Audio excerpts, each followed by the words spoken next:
Rama Rama Rama Hare Hare Hare Krishna Krishna Krishna Hare Hare Hare Rama Rama Rama Hare Hare Hare Krishna Krishna Krishna Hare Hare Hare Rama Rama Rama Hare Hare Hare Krishna Krishna Krishna Hare Hare Hare Rama Rama Hare Hare Hare Krishna Krishna Krishna Hare Hare Hare Rama Rama Hare Hare.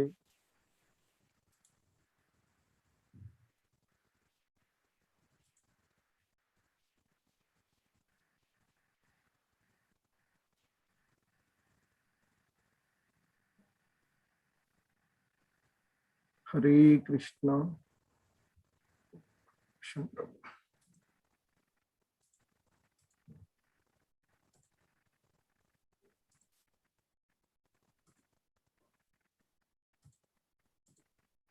Hare Krishna.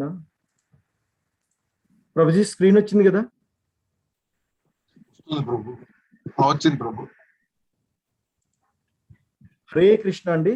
So 18 రోజులలో భగవద్గీతను అవగాహన చేసుకోవడం అనేటువంటి ఈ కార్యక్రమంలో ఈరోజు మనము భగవద్గీత యథాతథంలోని 12వ అధ్యాయమైనటువంటి భక్తి యోగము అనేటువంటి ఈ అధ్యాయాన్ని చూడబోతున్నాము. సో హరే కృష్ణ మాతాజీ, ప్రేయర్ చెప్పండి. హరే కృష్ణ ప్రభుజీ. మాతాజీ హరే కృష్ణ. శ్రీ గురు ప్రణామము. ఓం అజ్ఞాన తిమిరాంధస్య జ్ఞానాంజనశలాకయా చక్షురున్మీలితం యేన తస్మై శ్రీ గురవే నమః. శ్రీ రూప ప్రణామము. శ్రీ చైతన్య మనోభీష్టం స్థాపితం యేన భూతలే స్వయం రూపః కదా మహ్యం దదాతి స్వపదాంతికం. మంగళాచరణము. వందేహం శ్రీ గురో శ్రీయుత పదకమలం శ్రీ గురూన్ వైష్ణవాంశ్చ శ్రీరూపం సాగ్రజాతం సహగణ రఘునాథాన్వితం తం సజీవం సాద్వైతం సావధూతం పరిజన సహితం కృష్ణ చైతన్య దేవం శ్రీ రాధా కృష్ణ పాదాన్ సహగణ లలిత శ్రీ విశాఖాన్వితాంశ్చ. శ్రీకృష్ణ ప్రణామము. హే కృష్ణ కరుణా సింధో దీనబంధో జగత్పతే గోపేశ గోపికా కాంత రాధా కాంత నమోస్తుతే. శ్రీ రాధా ప్రణామము. తప్త కాంచన గౌరాంగి రాధే బృందావనేశ్వరి వృషభాను సుతే దేవి ప్రణమామి హరిప్రియే. శ్రీ వైష్ణవ ప్రణామము. వాంఛా కల్పతరుభ్యశ్చ కృపా సింధుభ్య ఏవ చ పతితానాం పావనేభ్యో వైష్ణవేభ్యో నమో నమః. శ్రీల ప్రభుపాద ప్రణతి. నమో ఓం విష్ణుపాదాయ కృష్ణ ప్రేష్టాయ భూతలే శ్రీమతే భక్తి వేదాంత స్వామిన్ ఇతి నామినే. నమస్తే సారస్వతీ దేవే గౌరవాణి ప్రచారిణి నిర్విశేష శూన్యవాది పాశ్చాత్య దేశతారిణి. పంచతత్వ మంత్రం. జై శ్రీ కృష్ణ చైతన్య ప్రభు నిత్యానంద శ్రీ అద్వైత గదాధర శ్రీవాసాది గౌర భక్త బృంద. మహామంత్రము. హరే కృష్ణ కృష్ణ కృష్ణ హరే హరే హరే రామ రామ రామ హరే హరే. హరే కృష్ణ కృష్ణ కృష్ణ హరే హరే హరే రామ రామ రామ హరే హరే. హరే కృష్ణ కృష్ణ కృష్ణ హరే హరే హరే రామ రామ రామ హరే హరే. హరే కృష్ణ ప్రభుజీ. ధన్యవాదాలు. ధన్యవాదాలు. హరే కృష్ణ. సో ఈ 12వ అధ్యాయమైనటువంటి భక్తి యోగము అంటే ఈ భగవద్గీత యథాతథంలోని 2వ భాగంలోని చివరి అధ్యాయాన్ని ఈరోజు మనం చూడబోతున్నాము. అంటే మొదటి భాగంలో కర్మయోగములు 6 అధ్యాయాలు, మధ్యలో ఉండేటువంటి 6 అధ్యాయాలని కూడా భక్తి యోగాలుగా చెప్పడం జరుగుతుంది. సో ఈ భక్తి యోగంలోని అంటే భక్తి షట్కాలలోని చివరి అధ్యాయమైనటువంటి భక్తి యోగము అనేటువంటి అధ్యాయాన్ని మనం ఈరోజు చూస్తున్నాము. సో ఈ అధ్యాయంలోని మొదటి శ్లోకము అర్జునుడితో చేత చెప్పబడుతూ ఉంది. అర్జున ఉవాచ ఏవం సతత యుక్తాయే భక్తాస్త్వాం పర్యుపాసతే ఏ చాప్యక్షరమవ్యక్తం తేషాం కే యోగ విత్తమాః. సో అర్జునుడు ఈ విధంగా అడుగుతూ ఉన్నాడు. ఎల్లప్పుడూ నీ భక్తియుత సేవలో నెలకొను భక్తులు మరియు అవ్యక్త నిరాకార బ్రహ్మమును ఆరాధించేవారు, ఈ ఇరువురిలో ఎవరు యోగ పరిపూర్ణులుగా భావించబడతారు అనే అర్జునుడి యొక్క ప్రశ్న. అంటే ఇక్కడ ఆ శ్రీకృష్ణ భగవానుల వారు సాకారము, నిరాకారము, విశ్వరూపము, అలాగే నానా రకాలైనటువంటి భక్తులు, యోగులు అనేటువంటి విషయాలను ఇప్పటిదాకా వివరించడం జరిగింది. అలాగే ఈ ఆధ్యాత్మిక వాదులను 2 తరగతులుగా విభజిస్తూ ఉంటుంటారు. ఒకటి నిరాకారవాది అని, ఇంకొకటి సాకారవాది అనేటువంటి వారిగా విభజించడం జరుగుతూ ఉంటుంది ఈ ఆధ్యాత్మిక విధానంలో పాల్గొనేటువంటి వారిని. అలా ఆధ్యాత్మికంలో పాల్గొనేటువంటి ఆ ఇరువురిలో ఒకరేమో నిరాకారవాదులు, ఇంకొకరు సాకారవాదులుగా చెప్పబడేటువంటి వారిలో ఎవరైతే భగవంతుడిని భక్తియుత సేవ ద్వారా ప్రత్యక్షంగా ఆ భగవంతుణ్ణి పూజిస్తూ ఉంటుంటారో అటువంటి వారిని సాకారవాదులు అని పిలవడం జరుగుతూ ఉంటుంది. అలా కాకుండా ఆ నిరాకార బ్రహ్మం ధ్యానంలో నెలకొనేటువంటి వారు ఎవరైతే ఉన్నారో వారిని ఆ నిరాకారవాదులు అని పిలువబడుతూ ఉంటుంది. అయితే ఇక్కడ ఆ వీటిలో ఏ స్థితి ఉన్నతమైనది అని అర్జునుడు ఇక్కడ ఆ కృష్ణ భగవానుల వారిని అడగడం జరిగింది. సో దానికి ఆయన సమాధానం చెప్తూ ఉన్నాం. అంటే ఇక్కడ సాధారణంగా ఒకటి బ్రహ్మము అంటే ఒక ఎటువంటి ఆకారము లేనటువంటి ఆ పరమాత్ముని, అంటే సాధారణంగా సూర్యుడు ఉన్నాడు అనుకోండి, ఆ సూర్యుడు మనం పరమాత్ముడు లేదా భగవంతుడిగా చూసుకున్నట్లు అంటే అలా ఉండేటువంటి మనకు కనపడేటువంటి సాకార రూపం, ఆ సూర్యుని యొక్క కాంతి మనకి కనిపించదు, కానీ ఆ వెలుతురు వస్తూ ఉంటుంది. సో ఆ విధంగా ఉండేటువంటి ఆ అంటే మనకి నిరాకారవాదంగా ఒక ఆకృతి లేనటువంటి ఆకారంలో ఉండేటువంటి ఆ బ్రహ్మము, అలాగే ఆ పరమాత్ముడు, అలాగే ఒక సాకార రూపంగా ఆ పరమాత్ముడిని మన ఎదురుగా ఏర్పాటు చేసుకొని ఆ భగవంతుడిగా భావించి ఆయనని పూజించేటువంటి విధానములు మనకి చెప్పబడినవి. సో వాటిలో ఇక ఆయన అర్జునుడు అడిగినటువంటి ఆ సాకార నిరాకార విధానాలలో ఎవరు యోగ పరిపూర్ణులుగా భావించబడతారు కృష్ణ అని ఆయన అడిగినప్పుడు కృష్ణ భగవానుల వారు సమాధానం చెప్తున్నారు ఈ 2వ శ్లోకంలో. శ్రీ భగవానువాచ మయ్యావేశ్య మనో యే మాం నిత్యయుక్తా ఉపాసతే శ్రద్ధయా పరయోపేతాస్తే మే యుక్త తమామతాః. సో ఆయన చెప్తున్నారు, శ్రీకృష్ణ భగవానుల వారు ఈ విధంగా సమాధానం ఇస్తున్నారు అని చెప్తున్నారు.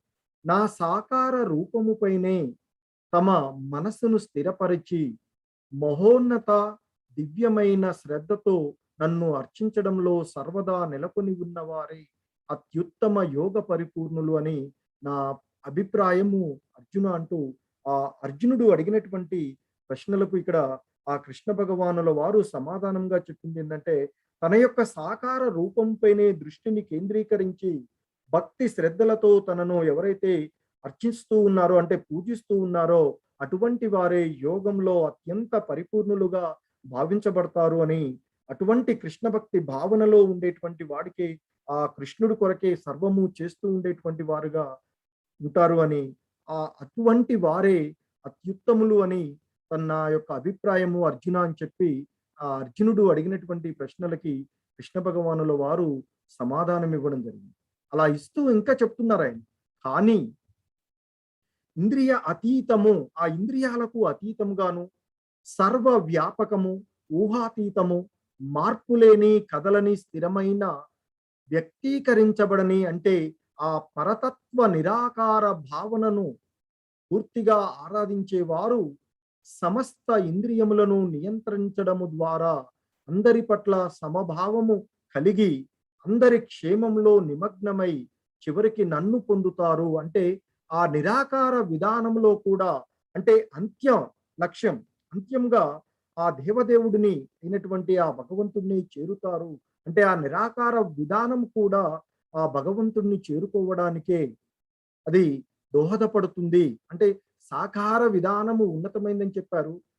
అదే సమయంలో ఆయన చెప్తూ ఉన్నారు, ఆ నిరాకార విధానంలో అంటే పాల్గొనేటువంటి వారు కూడా సమస్త ఇంద్రియాలను నియంత్రించడం ద్వారా, అందరి పట్ల సమభావనను కలిగి ఉండడం ద్వారా, అందరి యొక్క యోగ క్షేమాలలో నిమగ్నమై ఉండడం ద్వారా చివరికి వారు కూడా నన్నే పొందుతున్నారు అర్జున అంటూ ఆ నిరాకారవాద విధానం వారి గురించి కూడా కృష్ణ భగవానులు వారు చెప్తున్నారు. కాకపోతే ఇక్కడ ఆ నిరాకార విధానము ధ్యానం చేస్తూ ఆ భగవంతుని ఒక ప్రకృతి ఒక ఆకారం, మనం భగవంతుణ్ణి ఎప్పుడు కూడా సుందరంగా ఎందుకు తయారు చేస్తామంటే మనం మనస్సు ఆ భగవంతుని పైన నిలిపోయే విధంగా ఆయన అలా అందంగా మనం తయారు చేసుకున్నాం అనుకోండి, ఎంత అందంగా ఉన్నారో అని చూడబుద్ధి అవుతూ ఉంటుంది. ఆ విధంగా ఆయన మనం తయారు చేసుకుంటాం. ఆ విధంగా సాకార విధానంలో వారు పరిపూర్ణను సులభంగా భక్తి భావనలో పరిపూర్ణం చెందేటువంటి అవకాశం ఉంది అని చెప్పారు. కానీ ఎవరైతే నిరాకార విధానంలో ఆ మనం ప్రయత్నం చేస్తాం నిరాకార విధానం ద్వారా కూడా, కానీ పరిపూర్ణతను సాధిస్తాము అనేటువంటి మనకి నమ్మకము పూర్తిగా ఉండదు. ఇక ఆయన అదే చెప్తున్నారు ఇక్కడ, క్లేశోదికర ప్రస్తతరస్తేషాం అవ్యక్తాసక్త సేతసాం అవ్యక్తా హి గతిర్దుఃఖం దేహవద్భిరవాప్యతే. సో ఆయన చెప్తున్నారు ఇక్కడ, పరమ పురుషుని అవ్యక్త నిరాకార తత్వము పట్ల మనస్సు ఆసక్తమైన వారికి పురోగతి చాలా కష్టంతో కూడుకుని ఉంటుంది. అంటే ఆ నిరాకార విధానంలో ఆ భగవంతుణ్ణి చేరుకోవడానికి వారు చేసేటువంటి ప్రయత్నంలో కొంత మనస్సుని వారు ఆధీనంలో ఉంచుకోవడం అనేది కష్టంతో కూడుకుంది అని, ఈ విధానంలో పురోగతి సాధించడము ఆ దేహదారులకు ఎల్లప్పుడూ కష్టమే అవుతుంది అని, ఆ నిరాకార విధానం ద్వారా భగవంతుణ్ణి చేరుకోవడానికి ఎక్కువ కష్టపడాల్సి వస్తుంది అని భగవంతుడు తెలియచేస్తూ ఇంకా ఆయన చెప్తూ ఉన్నారు. కానీ ఓ పార్థ, కార్యకలాపాలన్నింటినీ నాకు అప్పగించి, అంటే మనం చేసేటువంటి పనులన్నింటినీ కూడా ఆ భగవంతుని యొక్క దృష్టితోనే చేస్తూ, అన్ని కూడా మనం చేసేటువంటి పనులన్నీ కూడా ఆ భగవంతునికి అర్పిస్తూ, విచలనం లేకుండా, అంటే ఎటువంటి విచ చంచలత్వం లేకుండా అంకిత భావంతో భక్తి సేవలో నిమగ్నమై మనసును స్థిరపరచుకుని ఎల్లప్పుడూ నన్ను ధ్యానిస్తూ ఆరాధించే వారిని నేను జన్మ మృత్యు సాగరము నుండి శీఘ్రమే రక్షించేవాడనవుతాను. కానీ ఓ అర్జున ఇక్కడ ఆయన చెప్తున్నారు ఆ నిరాకారవాద విధానంలో పురోభివృద్ధి చెందడము కష్టమే. కానీ ఎవరైతే కార్యకలాపాలన్నింటినీ కూడా భగవంతునికి ఆ అర్పించి మనసును స్థిరపరచుకొని భక్తి సేవలో నిమగ్నమై ఎల్లప్పుడూ ఆ భగవంతుడినే ధ్యానిస్తూ ఉంటుంటారో అటువంటి వారిని శీఘ్రమే ఆ భగవంతుడు ఈ భవబంధనాల నుండి రక్షిస్తాను.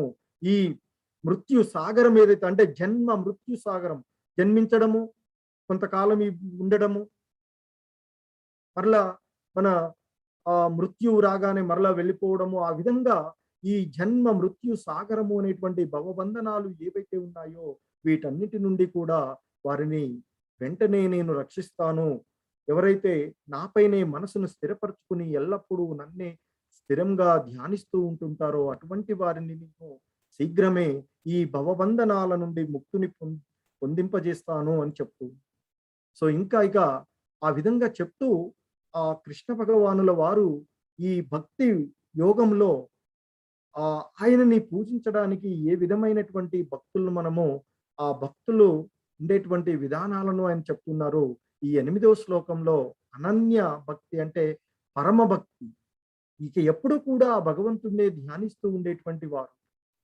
మయ్యేవ మన ఆదత్స్వ మయి బుద్ధిం నివేశయ నివశిష్యసి మయ్యేవ అత ఊర్ధ్వం న సంశయ అని చెప్తూ ఉన్నారు. దేవాది దేవుడనైనా నాపైనే నీ మనసును స్థిరపరచు, నీ బుద్ధినంతా నా కొరకే వినియోగించు. ఆ విధంగా నీవు నిస్సందేహంగా నాలోనే ఎల్లప్పుడూ నివసిస్తావు.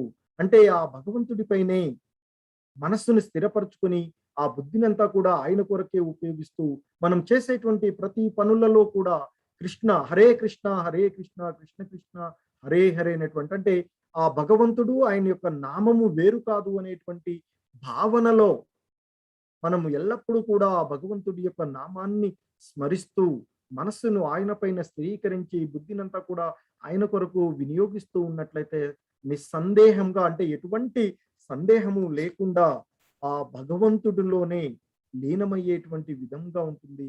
అటువంటి విధానాన్ని అనన్య భక్తి అని అంటారు అర్జున అని చెప్తారు. ఇక రెండవ రకమైనటువంటి భక్తి సాధనా భక్తి. ఆ సాధనా భక్తి గురించి కూడా ఇక్కడ చెప్తున్నారు.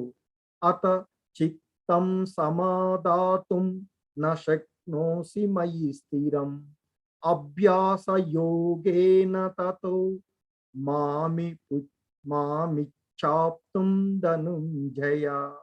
సో ఇక్కడ ఓ అర్జున, ఓ ధనంజయ, నీ మనసు విచలనం లేకుండా నా మీద స్థిరపరచలేకపోతే, అంటే ఆ అనన్యమైనటువంటి భక్తి విధానాల్లో నీవు పాల్గొనలేకపోయినట్లయితే, ఎల్లప్పుడూ ఆ భగవంతుడి యొక్క నామాన్ని స్మరిస్తూ మనసును ఆయనపైనే కేంద్రీకరించి స్థిరంగా ఉండలేకపోయినట్లయితే, అప్పుడు నీవు భక్తి యోగ నియమాలను అనుసరించు.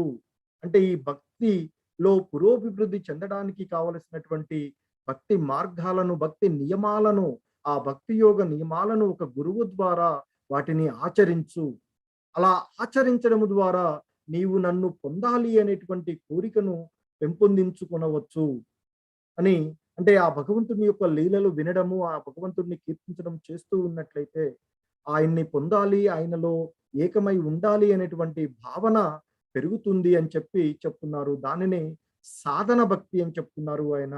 అంటే ఆ అనన్యమైనటువంటి భక్తి విధానంలో ఉండడం చేతకానటువంటి వారు, నేను ఈ భక్తిలో చేయలేకపోతున్నానే, నిరంతరము ఆ భగవంతుడిని ధ్యానించుకోలేకపోతున్నానే అనేటువంటి బాధపడవలసినటువంటి అవసరం లేదు అని ఆయన మనకి ఎంతటి అవకాశాలు ఇస్తున్నారు. సో అలా ఉండలేకపోయినట్లయితే కనీసం ఆ ఒక ప్రామాణికమైనటువంటి గురువు గారు చెప్పినట్టు విధంగా నియమాలను పాటిస్తూ ఆ భగవంతుడిని చేరుకోవాలనేటువంటి కోరికను నీలో పెంచుకునము అర్జున అని చెప్తున్నారు. దానినే సాధన భక్తి.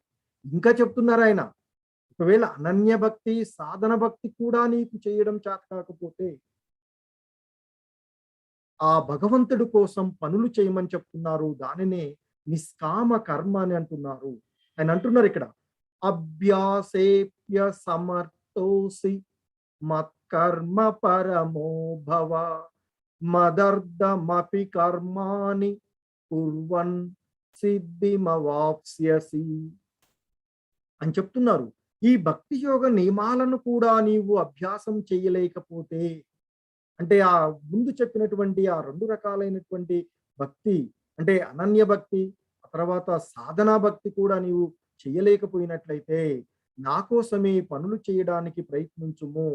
ఈ విధంగా భక్తియుత సేవ చేయడం వలన నీవు పరిపూర్ణ స్థాయిని చేరుకోగలుగుతావు అంటూ ఆ భగవంతుడి కోసం పనులు చేయడం గురించి ఆయన, అంటే ఆ భక్తి యోగ నియమాలను చేయలేకపోయినట్లయితే, ఆ నియమాలను సాధన చేయడానికి కూడా సమర్థుడు కాకపోయినట్లయితే, ఇక ఆ భగవంతుని కోసం పని చేయడము ద్వారా మనిషి పరిపూర్ణ స్థితికి చేరుకోవచ్చు అని చెప్తున్నారు. ఆ పనిని చేసేటువంటి పద్ధతి మనకి ఇంత ముందు ఆ 11వ అధ్యాయంలో ఆయన వివరించడం జరిగింది.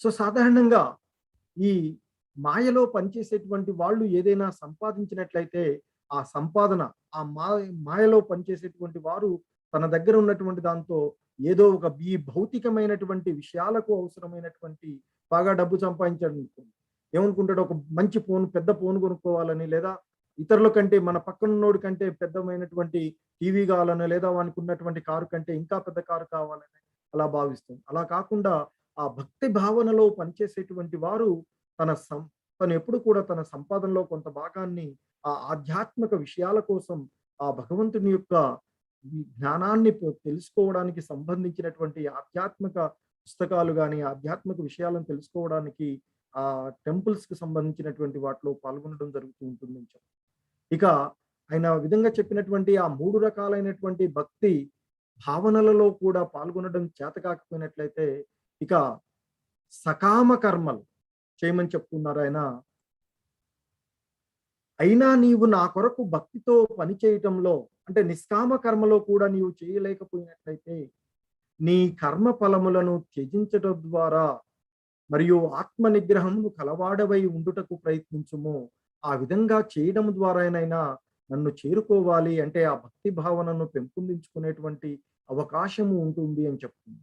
సో ఆ విధంగా అయినా వివిధ రకాలైనటువంటి ఏ విధంగా కూడా బాధపడకుండా అంటే నేను ఇది చేయలేకపోతున్నానే ఆ భగవంతుడితో నిరంతరము ఆయన్ని ధ్యానించలేకపోతున్నానే లేకపోతే ఆ గురువు చెప్పినటువంటి నియమాలను పాటించలేకపోతున్నానే లేదా నేను భగవంతుని కోసమే పని చేయలేకపోతున్నానే అనేటువంటి భావనలు కూడా నీకు చేయలేకపోతే అప్పుడు కూడా బాధపడవలసిన పని లేదు అని చెప్తున్నారు. అటువంటి వారు తను చేసేటువంటి పనులలో కొన్నింటిని త్యజించమని చెప్తున్నారు. అలా త్యజించడం ద్వారా ఆత్మ నిగ్రహము కలవాడివై ఉండడం ద్వారా ప్రయత్నిస్తున్నట్లయితే ఆ భగవంతుడు మన పైన కరుణ చూపుతారు అని ఇంతకుముందు కూడా ఈ పండ్లు అమ్ముకునేటువంటి ఈ మాత గురించి చెప్తుంది. ఆమె పేదవారైన తన నిత్య ధర్మాన్ని తన కర్మలు తను చేసుకుంటూ పోతూ అప్పుడప్పుడు ఎవరికైనా ఇబ్బందిగా ఉండి ఆకలిస్తుంది అంటే వారి దగ్గర ఏది ఆశించకుండానే తన యొక్క కర్మను తన డ్యూటీని తను నిర్వర్తించుకుంటూ పోయింది. దానికి కరుణించినటువంటి ఆ కృష్ణ భగవానుల వారు ఆ పండ్లమ్మేటువంటి ఆమెను కరుణించడం జరిగింది. సో ఆ విధంగా ఈ సకామ కర్మలలో పాల్గొనమని చెప్తూ ఉన్నారు. ఇక ఆయన చెప్తున్నారు ఇక్కడ శ్రేయో హి జ్ఞానమభ్యాసాత్ జ్ఞానాధ్యనం విశిష్యతే ధ్యానాత్ కర్మ ఫల త్యాగాచంతి రనంతరం. సో ఆయన ఇంకా చెప్తున్నారు ఈ అభ్యాసం కూడా నీవు చేయలేకపోతే అంటే ఆ ముందున్నటువంటి ఆ 4 రకాల వాటిలో కూడా నీవు పాల్గొనలేకపోయినట్లయితే ఇక ఆయన చెప్తున్నారు జ్ఞానాన్ని పెంపొందించుకోవడానికి ప్రయత్నించుము. అయినా జ్ఞానం కంటే ధ్యానము ఉత్తమమైనది, ధ్యానం కంటే కర్మఫల త్యాగము ఉత్తమమైనది. ఎందుకంటే ఆ కర్మ ఫలాలను త్యజించడం ద్వారా మనశ్శాంతి పొందవచ్చు అని చెప్తూ ఉన్నారు. సో ఆ విధంగా ఆయనని చేరుకోవడానికి ఆయన ఎంతటి సరళమైనటువంటి విధానాలు ఉన్నాయో ఆ విధానాలన్నింటినీ కూడా ఈ శ్లోకాలలో మనకి కృష్ణ భగవానుల వారు వివరించడం జరిగింది. ఇక ఆ ఆ విధంగా భక్తి ఆయన్ని చేరుకోవడానికి చేయవలసినటువంటి భక్తి విధానాలని తెలియచేసిన తర్వాత ఆ శుద్ధ భక్తులు ఎలా ఉంటారు, వారు ఎటువంటి లక్షణాలను కలిగి ఉంటారు అనేటువంటి అంశాలని ఈ 13 మరియు 14 శ్లోకాలలో ఆయన వివరిస్తూ ఉన్నారు. అద్వేష్ట సర్వభూతానాం మైత్ర కరుణ ఏవ చ నిర్మమో నిరహంకార సమ దుఃఖ సుఖ క్షమి సంతుష్ట సతతం యోగి యతాత్మా దృఢ నిశ్చయః మయ్యర్పిత మనోబుద్ధిర్యో మద్భక్త సమే ప్రియః. సో అన్ని జీవుల పట్ల దయగల స్నేహితుడే గాని అసూయ పడనివాడు అంటే అన్ని జీవుల ఎడల స్నేహ భావంతో ఉండి విరోధ భావము లేకుండా ఉండేటువంటి వాడు, తనను తాను యజమానిగా భావించని వాడు, మిథ్య అహంకారము లేనివాడు అంటే లేనిదాన్ని ఉన్నదిగా భావించకుండా ఉండేటువంటి వాడు, ఆనందము మరియు బాధ రెండింటిలోనూ సమానంగా ఉండేవాడు, సహనవంతుడు, ఎల్లప్పుడూ సంతృప్తికరంగా ఉండేటువంటి వాడు అంటే ఉన్న దాంట్లో సంతృప్తి పొందేటువంటి వాడు, స్వీయ అంటే ఆత్మ నిగ్రహము ఉన్నవాడు, దృఢ నిశ్చయంతో భక్తి సేవలో నెలకొనివాడు, తన మనసు బుద్ధిని ఆ భగవంతుడిపైనే స్థిరపరిచినటువంటి వాడు అయిన నా భక్తుడు నాకు చాలా ప్రియమైన వాడు. సో అటువంటి వారినే శుద్ధ భక్తులు అని చెప్తారు ఆయన. సో ఆయన ఆ భక్తులు ఆయన్ని ఆ భగవంతుడికి ఎటువంటి భక్తులు ప్రియమైన వారు అంటే ఎటువంటి వారు ఆ శుద్ధ భక్తులుగా పరిగణించబడుతున్నారు అనేటువంటి అంశాన్ని ఈ 2 శ్లోకాలలో ఆయన మనకి తెలియచేయడం జరిగింది. అలాగే ఇంకా తెలియచేస్తున్నారు యస్మాన్నో ద్విజతే లోకో లోకాన్నో ద్విజతే చయః హర్షామర్షభ యోద్వేగైః ముక్తోయ సచ మే ప్రియః. ఆయన ఇంకా చెప్తున్నారు, ఏ ఒక్కరికి బాధ పెట్టని, అంటే ఏ ఒక్కరిని కూడా బాధ పెట్టని వాడు, ఎవరి చేత ఉద్వేగమునకు గురి కాని వాడు, సుఖాల్లోనూ బాధలలోనూ ఒకేలాగా ఉంటూ భయము ఆందోళన రహితంగా ఉన్నటువంటి నా భక్తులు నాకు చాలా ప్రియమైన వారు అని చెప్తున్నారు. అంటే ఆ భగవంతుని యొక్క భక్తులు ఎవరిని కూడా బాధ పెట్టకుండా ఉంటారు అని చెప్తున్నాడు. శుద్ధ భక్తులు ఎవరి చేత కూడా, ఎటువంటి వారి చేత కూడా ఉద్వేగానికి గురి కాకుండా ఉంటారు అని, సుఖాల్లోనూ బాధల్లోనూ ఒకేలాగా ఉంటారు అని, భయ ఆందోళనలను వదిలివేసి ఉంటారు అని చెప్తూ ఉన్నారు. సో అటువంటి భక్తులు ఆయనకి ప్రియమైన వారు అని చెప్తున్నారు. సాధారణంగా ఇక్కడ ఒక ఎగ్జాంపుల్ చెప్తారు. ఆ విష్ణు భక్తులు ఎప్పుడూ కూడా ఏ విధమైనటువంటి ఉద్వేగాలకు గురి కాకుండా ఉంటారు అని చెప్తారు. ఒకసారి ఆ మహర్షులు కొంతమంది ఆ శిష్యులు వాళ్ళందరూ ఉన్నటువంటి ఒక సభలో శివుడు వారికి ఉపదేశం చేస్తూ ఉన్నారు అని చెప్తుంటారు. ఆ ఉపదేశ సమయంలో ఆ శివుడి యొక్క తొడపైన ఆ మాత పార్వతి తన కాలు పెట్టేసి కూర్చున్నారు ఆ సభలో అని చెప్తుంటారు. అలా చెప్పి ఆ శివుడు ప్రసంగం చేస్తూ ఉన్నప్పుడు వారికి ఆ ఉండేటువంటి యోగులకు, ఇతర దేవతలకు ఉపన్యాసం చేస్తున్నటువంటి సమయంలో ఆ ఒక విష్ణు భక్తుడు శివుడితో అంటాడట, ప్రభు ఇది సభ కదా, మీరు సభా మర్యాద పాటించకుండా మాతాజీ ఏకాంత సమయంలో మీరు ఉన్న విధంగా మీ పైన అలా కాలు పెట్టి కూర్చోవడము మర్యాద కాదు కదా అని అంటాడు. అప్పుడు శివుడు ఏం మాట్లాడకుండా మౌనంగా ఉండిపోతాడట. కానీ పార్వతీమాతకి కోపం వస్తుందట. ఎందుకంటే శివుడు వంటి వాడిని నువ్వు ప్రశ్నించే వాడివి అయ్యావా అని కోపించి, నీవు రాక్షసుడుగా భూలోకంలో జన్మించుకో అని శాపమిస్తుంది అని చెప్పు. అప్పుడు వెంటనే ఆయన, మాతాజీ నేను చేసింది తప్పే, మీరు ఇచ్చినటువంటి ఆ శిక్ష నేను అనుభవించడానికి రెడీగా ఉన్నాను, మీ ఆజ్ఞ ప్రకారం నేను ఆ శిక్షని, మీరు ఇచ్చినటువంటి ఆ శాపం ఏదైతే ఉందో దాన్ని నేను స్వీకరిస్తున్నాను అని మాట్లాడకుండా దాన్ని స్వీకరిస్తాడు అని చెప్పు. అప్పుడు శివుడు అంటాడట పార్వతీమాత, చూసావా పార్వతి, విష్ణు భక్తులు అంటే విష్ణువు యొక్క భక్తులు ఎలా ఉద్వేగానికి గురి కాకుండా, ఇతరులను బాధ పెట్టకుండా నీవు అతనికి శిక్షలాగా శాపం ఇచ్చినా కానీ దాన్ని సంతోషంగా స్వీకరించాడు అని చెప్పు. సో ఆ విధంగా విష్ణు భక్తులు ఆ విధంగా, అంటే ఆ శుద్ధ భక్తులు ఆ విధంగా ఉంటారు అని చెప్తున్నారు. అటువంటి భక్తులు ఆయనకి ప్రియమైన వారు అని ఆ కృష్ణ భగవానుల వారు చెప్తూ ఉన్నారు. ఇంకా చెప్తూ ఉన్నారు ఆయన, సాధారణ కార్యకలాపాలను ఆశ్రయించని వాడు, పవిత్రుడు, దక్షత కలవాడు, ఉదాసీనుడు, కలతలు లేకుండా మరియు అన్ని వ్యవహారాలలో స్వార్థ చింతన లేకుండా ఉన్నటువంటి నా భక్తుడు నాకు చాలా ప్రియమైన వాడు అని చెప్తున్నారు. ఇక్కడ ఒక అంధభక్తుడు, సూరదాసు అనేటువంటి ఒక అంధభక్తుడు ఆ భగవంతుడిని నిరంతరము కూడా అనేకమైనటువంటి ఆ కృష్ణ గీతాలను రాసినటువంటి భక్తులలో, కవులలో ఆ సూరదాసు అనేటువంటి వాడు మహానుభావులు అని చెప్తారు. సో ఆయన ఎప్పుడూ కూడా ఆ ఎటువంటి పనులు చేయకుండా, సాధారణమైనటువంటి తన కార్యక్రమాలలో పాల్గొనకుండా, ఎల్లప్పుడూ కూడా ఆ భగవంతుడిని గురించి ధ్యానిస్తూ ఆయన గురించి కీర్తించడమే చేస్తూ ఉంటాడు. ఒక్కొక్క సమయంలో చెప్తారు, సాక్షాత్తు ఆ భగవంతుడే ఎదురుగా వచ్చి కూర్చుని ఆ సూరదాస్ గారు పాడుతూ ఉండేటువంటి ఆ పాటలు వింటూ ఉండి మైమర్చిపోతూ ఉంటారు. మనం ఎలాగైతే ఆ వెంకటేశ్వర స్వామి, అన్నమయ్య పాడుతుంటే వచ్చి వింటూ ఉంటారు అలా అనుకుంటామే. సో ఆ విధంగా కృష్ణుడు కూడా ఆ సూరదాసు పాడుతూ ఉన్నప్పుడు వచ్చి ఎదురుగా కూర్చుని వినిపోయేవాడట, వింటూ ఉండేవాడు అని చెప్తారు. సో అలా తన యొక్క భక్తులు అంటే ఆయనకి ఎప్పుడూ ప్రియము, వారితోనే ఆయన ఉంటాను అని చెప్తూ ఉన్నారు. అలా అనన్యమైనటువంటి ఆ శుద్ధ భక్తి ద్వారా ఉండేటువంటి తన భక్తులతో ఎప్పుడూ ఆయన కలిసే ఉంటాడు. తన భక్తుల్ని ఎప్పుడూ వెంటనే వారి వెంటనే ఉంటాడు, తనలోనే వారిని కలుపుకుని ఉంటారు అనేటువంటి విషయాలను ఇంతకు ముందు శ్లోకాలలో కృష్ణ భగవానులు మనకి చెప్పడం జరిగింది. అదే విధంగా ఇంకా చెప్తున్నారు ఆయన, యో న హృష్యతి న ద్వేష్టి న శోషతి న కాంక్షతి శుభాశుభ పరిత్యాగి భక్తి మాన్య సమే ప్రియ. సో ఆయన చెప్తున్నారు ఇక్కడ, ఎవరైతే లౌకిక సుఖాల పట్ల ఆనందించకుండా, ప్రాపంచిక కష్టాల పట్ల బాధపడకుండా, నష్టం జరిగినా బాధపడరో లేదా లాభం కోసం ప్రాకులాడరో, శుభ అశుభ పనులను రెండింటినీ త్యజిస్తారో, అటువంటి జనులు భక్తితో నిండి ఉన్నవారు, నాకు చాలా ప్రియమైన వారు. సో ఇటువంటి ఈ భక్తి భావనలో ఉన్నటువంటి వారికి మనము ప్రహ్లాదుడిని ఎగ్జాంపుల్ గా తీసుకోవచ్చు.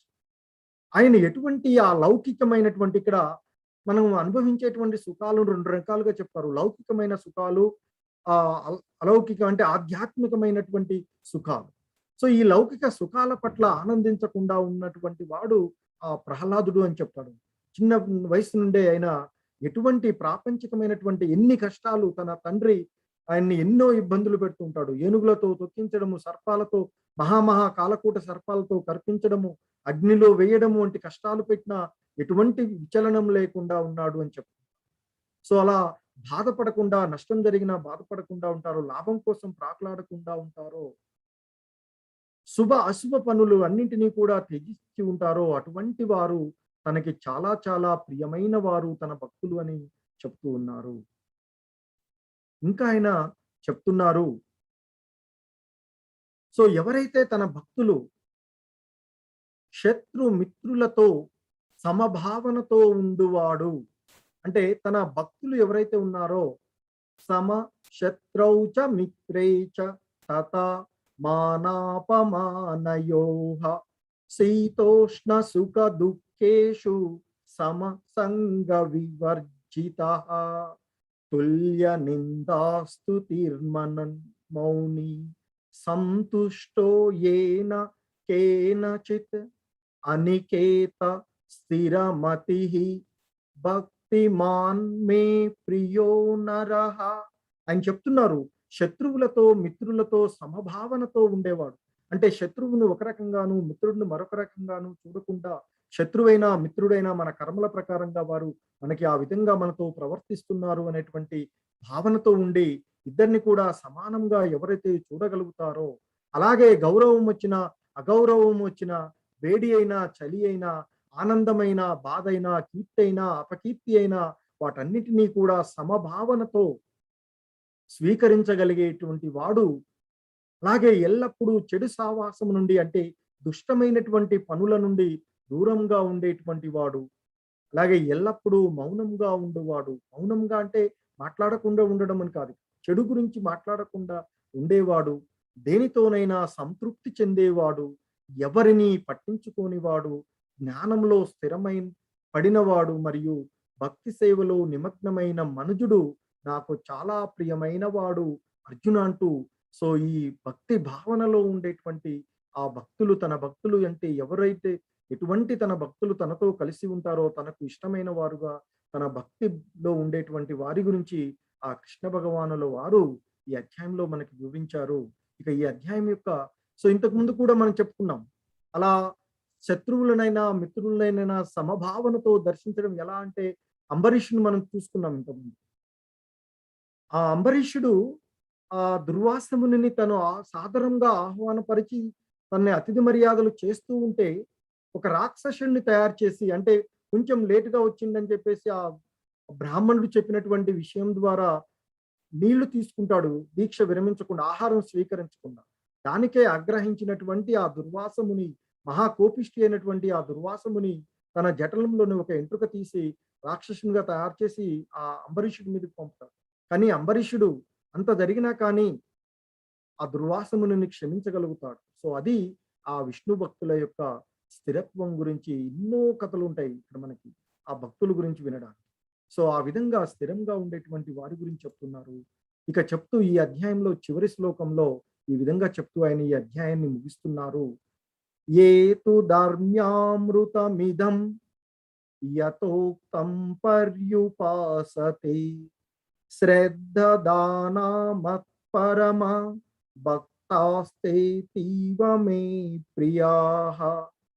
సో ఇంకా ఆయన చెప్తున్నారు, భక్తి యోగము అను, అంటే భక్తి భావనలో ఉండేటువంటి భక్తి యోగము అనేటువంటి ఈ అమృత మార్గాన్ని అనుసరించుచు నన్నే పరమ లక్ష్యంగా చేసుకొని పూర్తిగా భక్తిలో నెలకొని ఉండువారు నాకు అత్యంత ప్రియమైన వారు అని చెప్తూ ఆయన ఈ అధ్యాయం ఈ విధంగా తనకు ఎటువంటి వారు, తన భక్తులు ఏ విధంగా ఉంటారు, తన ఎటువంటి భక్తులు తనకు చాలా ప్రియమైన వారు అనేటువంటి అంశాన్ని వివరిస్తూ ఆయన చెప్తున్నారు ఇక్కడ.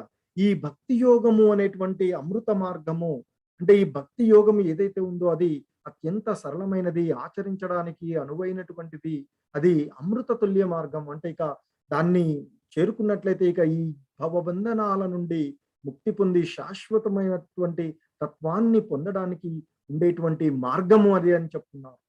అదేవిధంగా ఆ భగవంతుడిని పరమలక్ష్యంగా చేసుకుని పూర్తిగా భక్తి భావనలో నెలకొని ఉండేటువంటి వారు తనకు ప్రియమైన వారు అని ఆ సుధాముడులాగా, అలాగే ఆ భక్త ప్రహ్లాదులాగా, అంబరీషులాగా ఎంతో మంది భక్తులను మనము ఉదాహరణలుగా చెప్పుకోవచ్చు. సో ఈ విధంగా ఈ భక్తి యోగమును చెప్తూ ఆయన ఆ భగవంతుడి యొక్క అనుగ్రహాన్ని ఎలా పొందవచ్చు అనేటువంటి విషయాన్ని తెలుపుతూ ఈ అధ్యాయాన్ని ముగించడం జరిగింది. హరే కృష్ణ. అలాగే తన యొక్క భక్తులు ఎలా ఉంటారు అనేటువంటి దానికి ఇక్కడ అర్జునుడు ఒక మంచి ఉదాహరణగా తీసుకోవచ్చు. నేను ఆ విధానంలో ఒకసారి ఈ దుర్యోధనుడు, అర్జునుడు అందరికీ తెలిసినటువంటి కథే మహాభారతంలో. వారిద్దరు కూడా కృష్ణుడి యొక్క సహాయార్థమై వెళ్ళి ఆ ఇక అది అందరికి తెలిసినటువంటిది. అర్జునుడేమో కాళ్ళ దగ్గర నిలబడతాడు, దుర్యోధనుడేమో అటువైపు ఉన్నటువంటి తల వద్ద ఉన్నటువంటి కుర్చీలో కూర్చుంటాడు అని చెప్తాడు. దుర్యోధనుడు ముందుగానే వెళ్తాడు, అర్జునుడు తర్వాత వస్తాడు. కానీ కాళ్ళకి ఎదురుగా ఉండేటువంటి వల్ల కృష్ణుడు నిద్రలోంచి మెలుకొనగానే ముందుగా అర్జునుడిని పలకరిస్తాడు అని చెప్తాడు.